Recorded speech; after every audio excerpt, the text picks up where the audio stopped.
আলহামদুলিল্লাহ, বিয়েবাড়ির সকালবেলা গরুর মাংসের ভুনা খিচুড়ি। এটা আসলে আমাদের মানিকগঞ্জের একটা ট্রেডিশনাল খাবার।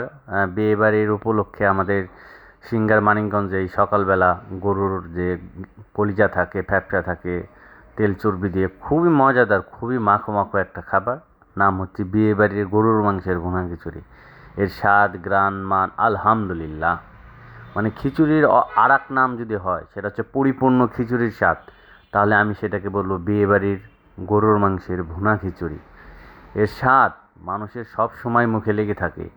যারা আসলে ভালো খিচুড়ি খেতে চান তারা অপেক্ষা করে কবে একটা বিয়ের অনুষ্ঠান হবে, সেখানে গিয়ে আমরা খুবই মজা করে উপভোগ করে খেতে পারবো বিয়েবাড়ির গরুর মাংসের ভুনা খিচুড়ি। আলহামদুলিল্লাহ, আমি সব সময় চেষ্টা করি এই খিচুড়িটাকে খুবই মজা করে এবং আরাম করে জস্তি মতন খেতে। কেননা আপনি চাইলেও এই খিচুড়িটা অহরহ সব জায়গায় আপনি পাবেন না।